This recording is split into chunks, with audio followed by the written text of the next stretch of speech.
AI slop is killing YouTube, and something needs to be done about it. Let's talk about it.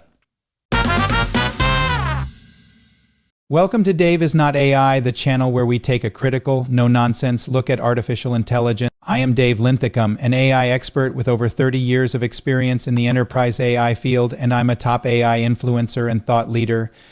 We examine what works and what doesn't, providing honest and objective analysis.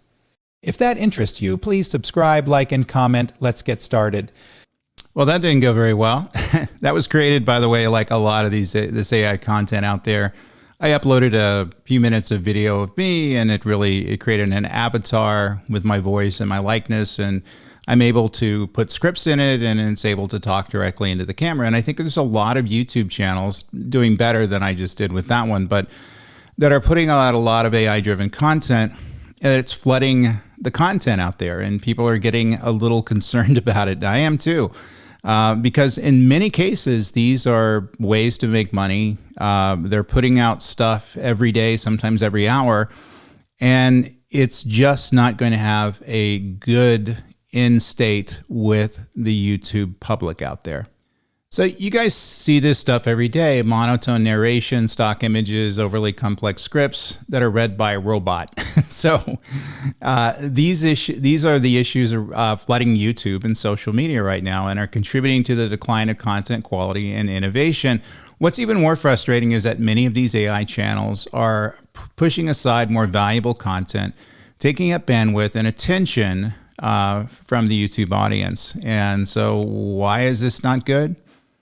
Well, I think that at the end of the day, we're not necessarily getting the quality content out there that we did maybe a few years ago. So without the human interaction, the human innovation, the human inflection, really kind of people talking to you person to person, I don't think the content is going to be as compelling. And what I do see out there is with everybody using AI, they're going about a mile wide and an inch deep. So in other words, they're repeating news, using automated voice generation and avatar animation over and over again. And they've set up a process to make this happen. And there's people who are watching it, and every once in a while I'll watch, some sort of a true crime YouTube channel. I like watching those, and I'll realize, this is AI, and that they're not really getting into any kind of new conclusions, or I'm not hearing anybody's opinion. This is a script that's been generated by AI, and it's being delivered by AI, and it just loses something in the translation. So this is really around a decline of authenticity on YouTube and other platforms as well, certainly social media. AI-generated content often appears generic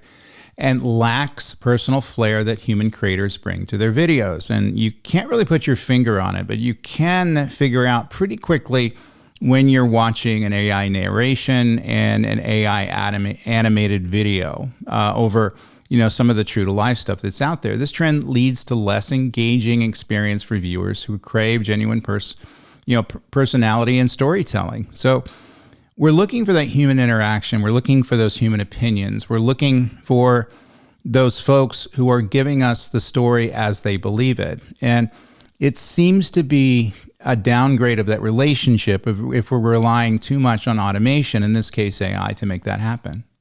So what's going on with the algorithms? Well, the slop is diluting discoverability. The surge in AI-made videos clutters search results and recommendations, making it tougher for quality content from real creators to be found, and I'm one of those. So viewers can feel overwhelmed by repetitive, low-effort AI uploads, which can cause frustration and disengagement.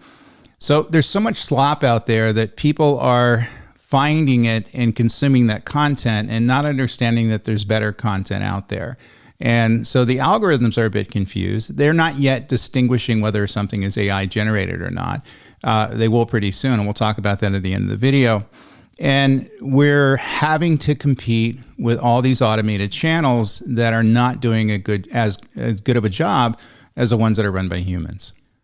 So AI overuse threatens the creator ecosystem.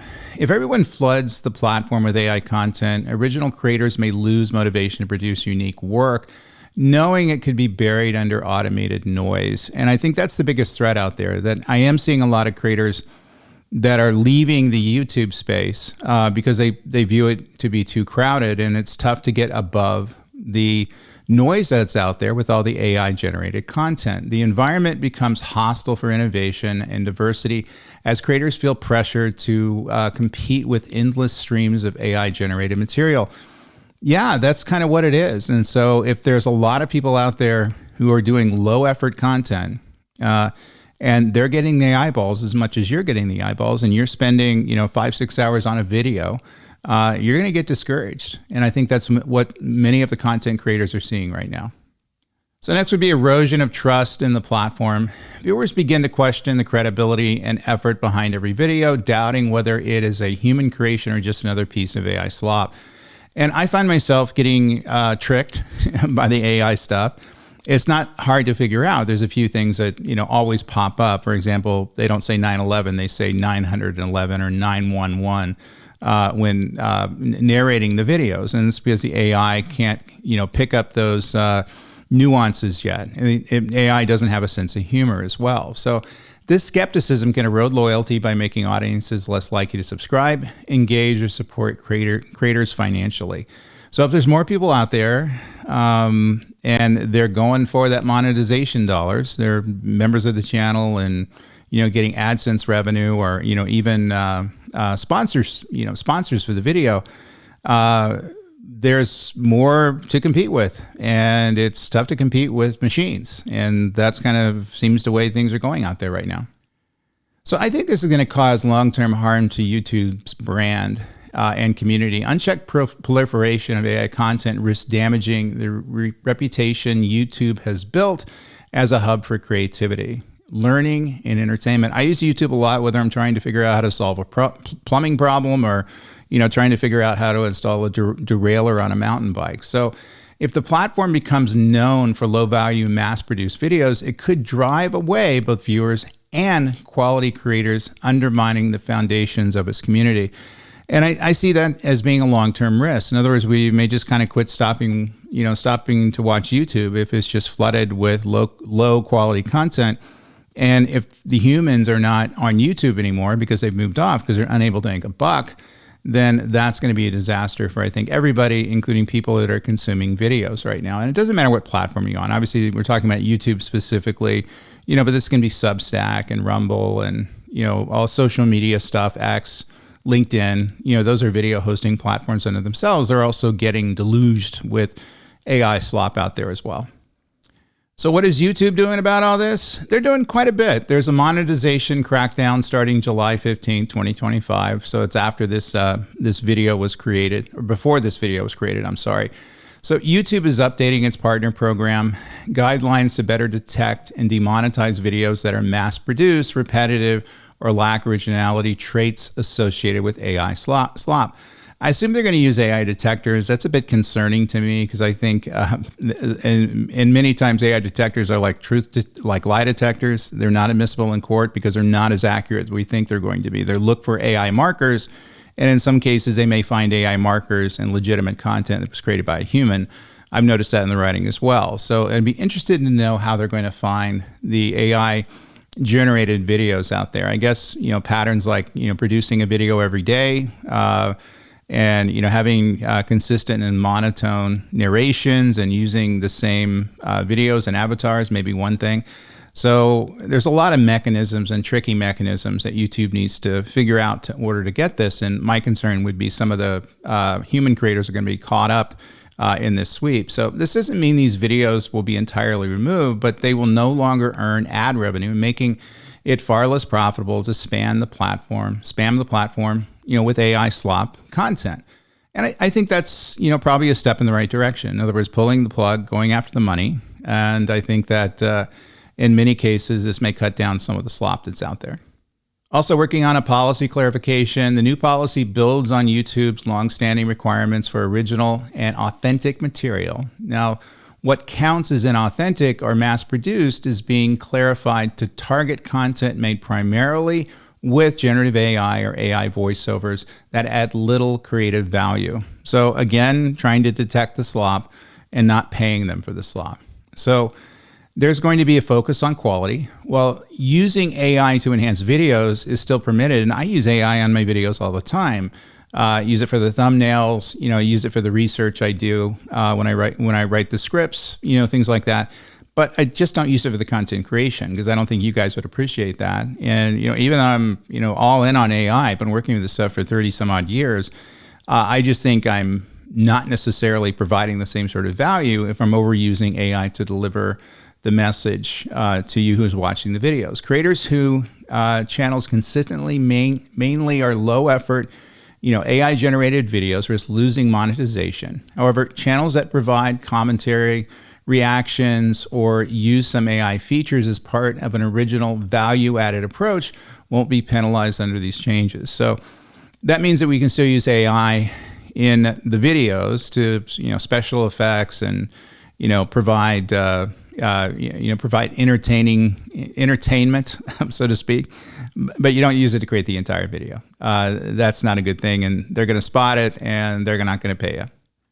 So I have to consider the broad industry context. This move comes as all major social media platforms are dealing with similar AI slop problems.